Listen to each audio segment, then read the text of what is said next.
Mesdames et messieurs, bienvenue dans ce nouveau numéro du récap de la semaine.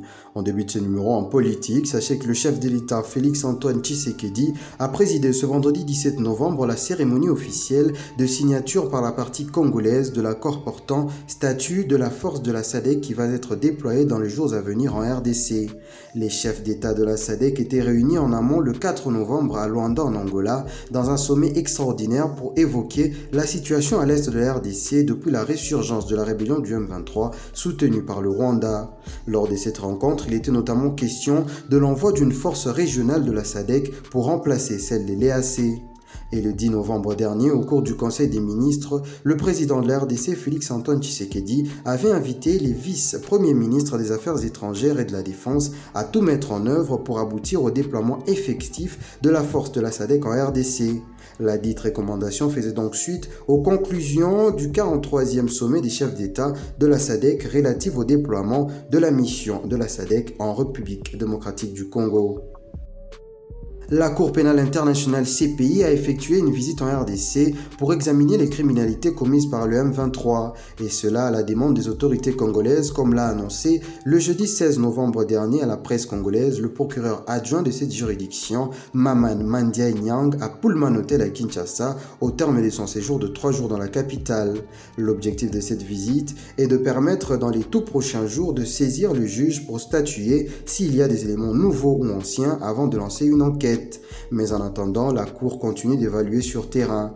Le procureur adjoint de la CPI a annoncé qu'au cours de sa mission à RDC, il s'est entretenu avec les différentes autorités du pays, notamment les procureurs généraux, les magistrats et bien d'autres. Ceci est une affaire à suivre.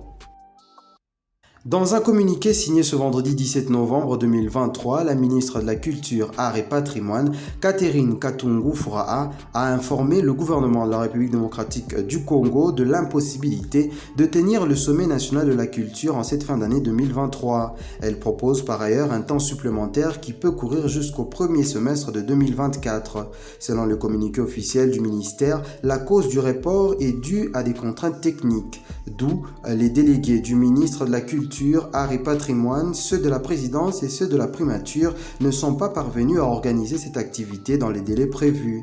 Ces contraintes techniques seraient liées aux perturbations actuelles du transport aérien comme cause majeure. En outre, le conflit de leadership persistant au sein de la Société congolaise de droits d'auteur SOCODA en est également pour quelque chose. La tenue du sommet national de la culture avait été annoncée par le Premier ministre Jean-Michel Sama-Lukonde lors de la 117e réunion du Conseil des ministres. Ce sommet devrait tabler notamment sur la promotion de la culture et des droits d'auteur. Le gouvernement congolais, via le ministère des Infrastructures et Travaux publics, a procédé le mercredi 15 novembre 2023 à la signature de la charte du projet d'appui à la connectivité et au transport PACT. Avec la Banque mondiale au cabinet de travail du ministère d'État aux ITP, Alexis Girasso-Mouvunyi. Ce projet structurant et multisectoriel vise à fournir une connectivité résiliente dans les provinces de la région du Kasaï et celle de l'Est de la RDC. Le pacte, comme on l'appelle, va accroître la transparence et la gouvernance du secteur de transport et de télécommunications au sein de la mère partie. Lors de cette messe infrastructurelle, il était aussi question de faire la restitution de la mission de supervision et d'atelier de lancement des activités de ce projet au ministre d'État, ministre des Infrastructures et des Travaux publics, Alexis Girasso-Mouvunyi. Pour le directeur de la Banque mondiale en RDC, la mise en œuvre du pacte sera effective. Notons que le coût de ce projet d'appui à la connectivité et au transport est évalué à 500 millions de dollars. Pour une durée de 5 ans. Ainsi, la cérémonie de la pose de la première pierre interviendra incessamment. Au-delà de nos frontières, sachez que c'est dans un discours prononcé à la radio nationale que le président sortant du Libéria, George Weah, a reconnu le vendredi dernier sa défaite face à son concurrent Joseph Boakai lors du second tour de l'élection présidentielle. Selon les résultats officiels de l'élection, 99,5% des bulletins de vote ont été comptés lors de l'élection du mardi dernier. Boakai a obtenu 50,89% des voix contre 49,11% pour le président sortant. George Weah Libéria a reconnu sa défaite et a félicité Boakai pour sa victoire. Il a aussi ajouté que c'est le Libéria qui avait gagné et qu'il était temps de placer l'intérêt national au-dessus des intérêts personnels. George Weah, l'homme de 57 ans et ancien footballeur international, avait remporté l'élection présidentielle de 2017 au cours de laquelle Boakai avait déjà perdu contre lui. Boakai, quant à lui, est un vétéran de la politique du Libéria, âgé de 78 ans aujourd'hui et après avoir été vice-président pendant 12 ans sous le régime de l'ancienne présidente Ellen Johnson, aujourd'hui Boakai accède à la magistrature suprême. On parle sport à présent, sachez que l'équipe de France de football a établi un nouveau record dans son histoire. Les Bleus recevaient ce 18 novembre l'équipe de Gibraltar à Nice pour le compte de la 7e journée des éliminatoires du prochain Euro.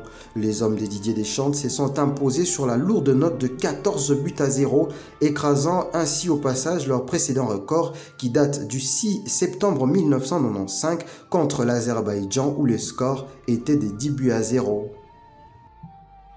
En RDC, ceci est une nouvelle qui est désormais officielle. Patou Mbunga Simbi s'est engagé de nouveau avec l'AS Vita Club. À 40 ans, les défenseurs congolais signent ainsi son grand retour au sein du club dont il a porté les maillots à maintes reprises par les passés.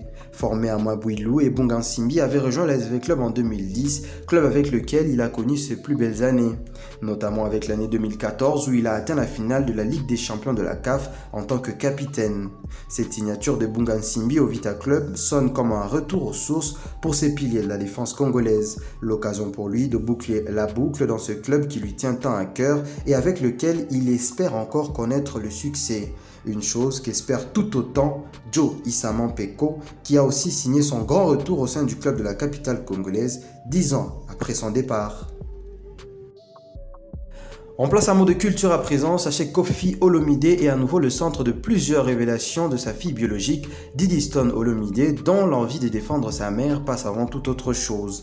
La fille de la légende de la musique congolaise accuse son père d'organiser un réseau cybercriminel pour nuire à sa vie en arborant le profil de son jeune frère Del Pirlo. Didiston dit avoir des bons rapports avec ses frères, peu importe la séparation de leurs parents. Le silence de ses frères, dit-elle, est suite au fait que ses frères veulent maintenir leur vie secrète loin de tous les yeux du monde réunis aujourd'hui autour des réseaux sociaux. La fille aînée de Alia manifeste en conclusion son envie de tout laisser tomber, d'oublier Koffi Olomide et son monde afin de tracer un nouveau chemin dans la paix. Pour elle, c'en est de trop et il faut que ça change désormais. Pour sa part, Koffi Olomide, le grand Mopao, continue à manifester son amour pour ses enfants via ses sorties médiatiques. Le musicien congolais serait prêt à renouer le lien consanguin avec ses enfants malgré la durée de la période qui continue à traverser. Pour lui, la famille passe avant tout. Mesdames et messieurs, c'est déjà la fin de ce numéro du récap de la semaine. On se quitte avec les images de l'interview que nous a accordé l'artiste musicien congolais El Kams. La vidéo est disponible sur la chaîne. Vous pouvez donc aller la regarder. On se dit au revoir sur ces images. On se retrouve la semaine prochaine.